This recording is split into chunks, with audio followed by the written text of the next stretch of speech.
آپ اپنا بندوبست کر لیں۔ روبینہ بہت پریشان ہو گئی تھی۔ اس نے کئی دفعہ اپنے دیوروں کو سمجھانے کی کوشش کی تھی پر وہ نہ مانے تھے۔ ہنا کے اسکول والوں نے فیس ادا نہ ہونے پر ہنا کو اسکول سے نکال دیا تھا۔ روبینہ پڑھی لکھی بھی نہ تھی، اس لیے بزنس کا حساب کتاب کیسے کرتے ہیں اسے بالکل پتہ نہ تھا۔ اب وہ اپنے شوہر کو یاد کر کے بہت روتی تھی اور کہتی تھی کہ کہا بھی تھا میں نے لیاقت کو کہ اپنے بھائیوں کو ہر راز نہ بتایا کریں اور ان پر اتنا یقین نہ کریں۔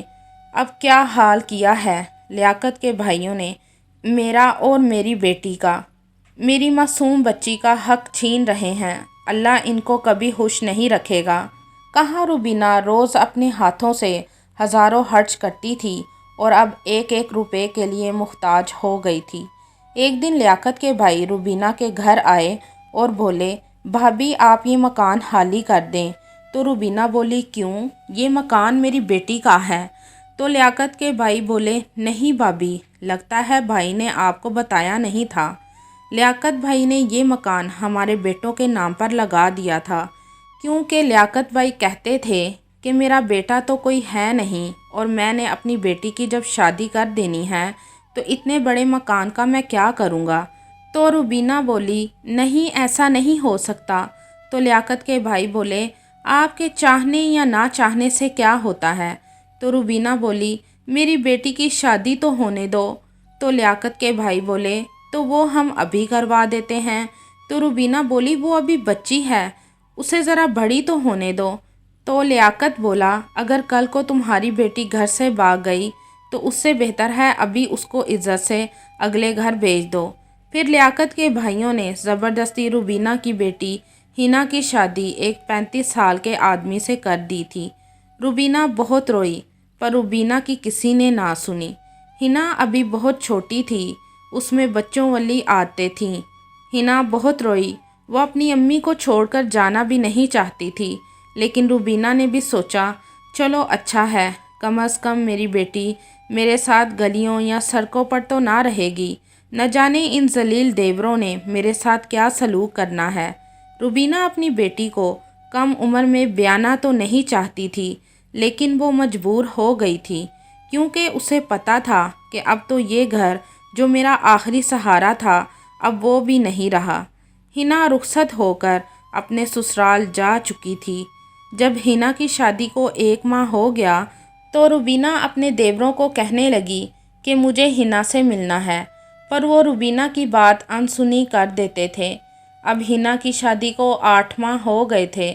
پھر ایک دن روبینہ خود ہی ہنا کے سسرال چلی گئی تھی۔ جب روبینہ نے اپنی بیٹی کو دیکھا تو حیران رہ گئی کیونکہ ہنا پریگننٹ تھی اور وہ ایسی حالت میں بھی سارے گھر کا کام کر رہی تھی۔ ہنا کا رنگ کالا پڑ گیا تھا اور ہنا کی آنکھوں کے گرد ہلکے تھے اور ہنا کی آنکھیں ایسی جیسے کچھ کہنا چاہتی تھیں پر کچھ بھی نہ کہہ سکی۔ روبینہ کو ہنا کے سسرال جا کر پتہ چلا کہ اس کے دیوروں نے ہنا کو بیچ دیا تھا۔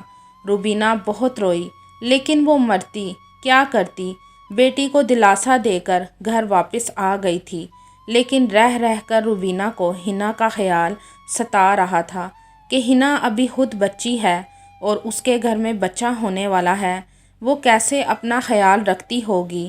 اب ہر پل روبینہ کو ہنا کا خیال ستاتا رہتا تھا۔ کئی دفعہ روبینہ کا دل کیا کہ وہ اپنی بیٹی کو اس گھر سے لے آئے، لیکن روبینہ کچھ نہیں کر سکتی تھی کیونکہ وہ خود کے گھر میں اپنے دیوروں کی غلام بن کر رہ رہی تھی۔ پھر 2 ماہ بعد روبینہ کو پتہ لگا کہ ہنا کے گھر مردہ بچہ پیدا ہوا ہے۔ روبینہ اگلے دن ہنا کے گھر گئی تو کیا دیکھا کہ ایک میت پڑی ہے اور سب لوگ بیٹھے رو رہے ہیں اور کچھ لوگ تو یہ باتیں کر رہے تھے اللہ جانے اس کے ماں باپ پر کون سی مصیبت آن پڑی تھی جو اتنی چھوٹی عمر میں اس لڑکی کو بیاہ دیا ہے۔ بھلا اتنی عمر میں کوئی لڑکی بچہ پیدا کرتی ہے کیا؟ بیچاری دیکھو اپنی جان سے ہی ہاتھ دھو بیٹھی ہے۔ روبینہ کا دل بیٹھا جا رہا تھا۔ جب تھوڑا آگے ہو کر میت کا منہ دیکھا تو بے ساختہ اس کی چیخ نکل گئی کیونکہ وہ کوئی اور نہیں اس کی اپنی بیٹی ہنا ہی تھی۔ روبینہ بہت روئی تو اس کی آنکھوں کے آنسو رک ہی نہیں رہے تھے۔ روبینہ گھر واپس آ گئی تھی۔ اس وقت رات کے 12 بج رہے تھے۔ روبینہ کے دیور بجائے اس سے ہمدردی جتاتے الٹا بولنے لگے، یہ کوئی وقت ہے گھر آنے کا؟ بیٹی کی شادی کیا ہوئی؟ جیسے تم تو آزاد ہی ہو گئی ہو، اپنی مرضی سے آتی جاتی ہو۔